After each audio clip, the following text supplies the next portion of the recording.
Bonjour à tous, ici Elsa de la plateforme Ludipsi Santé mentale et ludification. Aujourd'hui, je parle d'une thématique qui revient fréquemment, surtout avec le début de l'année scolaire. C'est les fameuses attaques ou crises de panique. Il faut savoir que les attaques de panique ou appelées crises de panique arrivent à 11% de la population d'adultes. Donc, c'est un des problèmes en santé mentale qui est le plus, dans les plus fréquents. euh, et qu'il y a une différence entre avoir des symptômes d'attaque et crise de panique et avoir ce qu'on va appeler un trouble panique. Donc, je vais vraiment prendre le temps de vous expliquer qu'est-ce que c'est que les symptômes d'une attaque, une crise de panique et qu'est-ce que c'est qu'un trouble panique, parce que peut-être que vous avez déjà vécu ça, que ce soit vraiment un trouble ou une attaque en tant que telle. C'est quelque chose qui arrive souvent. Et souvent, les gens qui viennent consulter, c'est quand ils en ont vécu et que ça se reproduit, que ça vient vraiment nuire au niveau de fonctionnement et que ça vient vraiment une souffrance au quotidien. Donc, on va aller explorer ça en détail.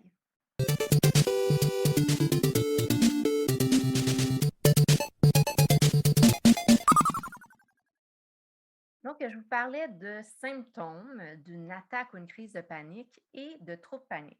On va commencer par les symptômes, parce qu'il faut savoir que les crises ou attaques de panique, on va parler vraiment d'une période où est-ce qu'on va vivre une attaque de panique et ça peut par la suite arrêter là ou on peut en faire de manière plus fréquente. Donc, il y a vraiment ce qu'on va appeler les crises qui vont être euh, prévisibles et les crises imprévisibles qui peuvent arriver un peu à tout moment. Et c'est vraiment ça et comment est-ce qu'on va réagir dans les premières crises qui va influencer la suite des choses, si on va développer ou non un trouble panique. Donc vraiment la clé, pour passer au travers d'un trouble panique, c'est de connaître qu'est-ce qu'on est en train de vivre. Parce qu'il faut savoir qu'avec les attaques de panique ou le trouble panique, il se développe ce qu'on appelle la peur d'avoir peur. Ça veut dire qu'on a peur de vivre ces symptômes-là de peur que notre corps nous envoie. Donc, on va voir justement c'est quoi ces symptômes-là. Donc, dans une attaque de panique, il va y avoir des symptômes émotionnels, physiologiques et cognitifs.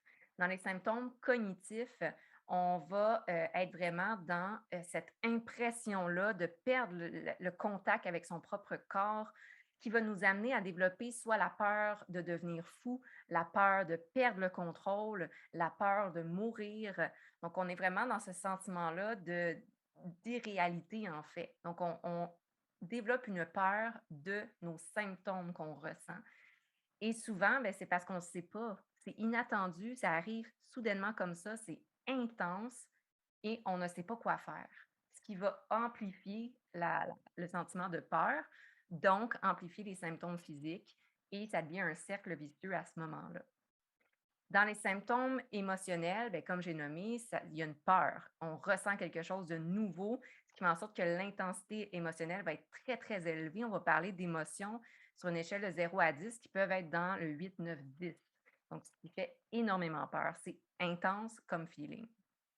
Dans les symptômes somatiques ou physiologiques, on peut avoir des douleurs au niveau thoracique, comme un sentiment d'oppression, on sent comprimé. Ça peut être aussi une augmentation du rythme cardiaque. Donc, dans les sensations de peur, mon cœur se met à battre vraiment vite. Euh, Sentiment de vertige, des nausées, on se sent instable, on sent que la tête qui tourne. On a l'impression qu'on va s'évanouir. On sent que notre corps devient lourd, devient mou parfois. Certaines personnes vont ressentir des bouffées de chaleur. Donc, tout d'un coup, fou, j'ai vraiment chaud, puis là, je commence à suer, je transpire, je ne sais pas pourquoi. Ça fait peur. Certaines personnes vont avoir des nausées, des douleurs abdominales, donc la peur de perdre le contrôle. Je vais vomir, je me sens vraiment pas bien. Mon corps au complet m'envoie des signaux d'urgence. On va également avoir de l'hyperventilation. Hyperventilation, c'est j'arrive plus à prendre des grandes respirations. J'ai l'impression que je respire dans un sac. Je me sens confinée, étouffée. Des sueurs, des tremblements. Certaines personnes vont shaker, vont avoir l'impression d'avoir des picotements dans les extrémités, le bout des doigts, dans les orteils.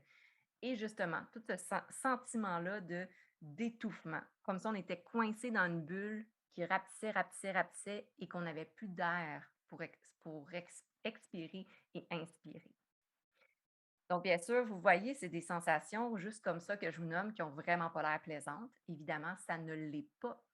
Et c'est pour ça que tout le monde qui vit une attaque de panique, généralement, sur le coup, fait le saut puis n'aime pas ça.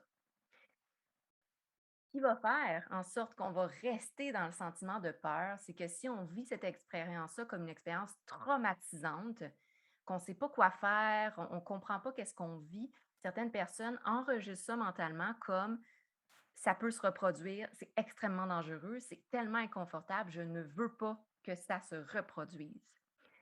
Et c'est là que ça peut amener vers un trouble de panique. C'est quand on développe la peur de vivre ces sensations-là somatiques euh, et, dans le fond, physiologiques. Donc, je développe la peur de refaire une autre attaque de panique. Donc, vous me direz, oui, c'est pas agréable, évidemment, on ne veut pas en refaire d'autres. Par contre, il y a une différence entre accepter qu'on a vécu ça, c'est inconfortable, c'est pas le fun, mais qu'on arrive à passer au travers et à survivre et développer la peur de refaire une attaque de panique. À ce moment-là, quand on développe la peur de refaire une attaque de panique, vu que les attaques de panique peuvent être très imprévisibles, donc on peut être en train de prendre une marche, faire une attaque de panique. On peut être en train de parler avec des amis, faire une attaque de panique. Donc, c'est vraiment notre corps qui nous envoie un signal de danger un peu sorti de nulle part. Donc, des fois, il n'y a pas de cause spécifique. Des fois, c'est associé à autre chose. Par exemple, des attaques de panique dans les foules, si on a de l'agoraphobie. Des attaques de panique quand on voit un chien, si on a une phobie des chiens. Donc, des fois, c'est associé à quelque chose, on peut prévoir.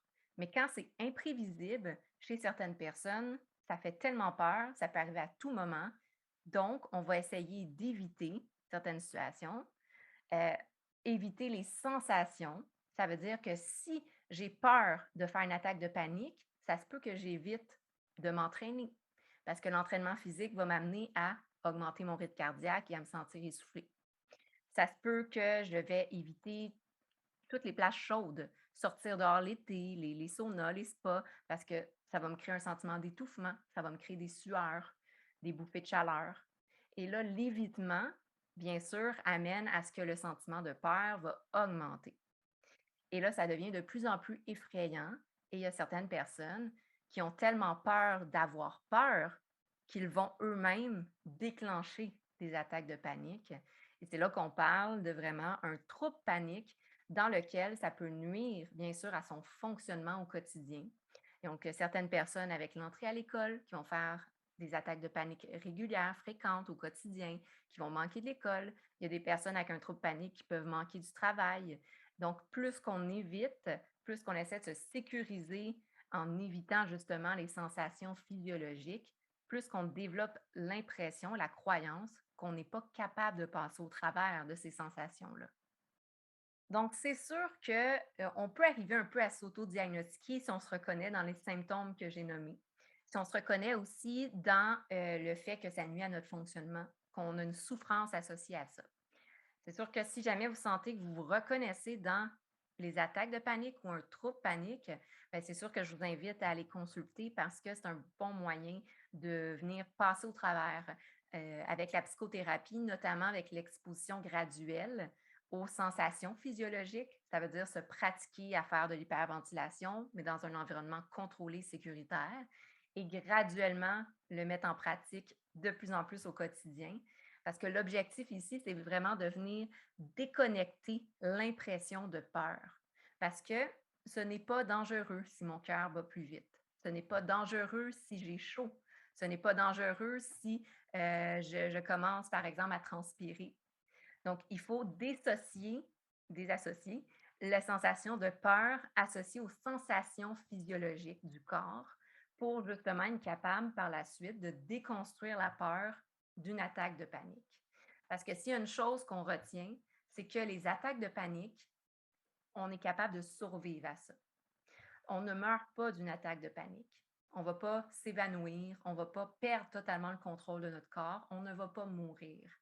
Et une fois qu'on arrive à restructurer cette croyance-là, on a plus de force pour passer au travers de l'anxiété et éventuellement, les attaques de panique et même les troubles paniques vont diminuer, peuvent disparaître et t'amène tellement un soulagement au quotidien de ne pas avoir cette crainte-là constante et de ne pas développer une hyper-vigilance par rapport à nos sensations physiologiques.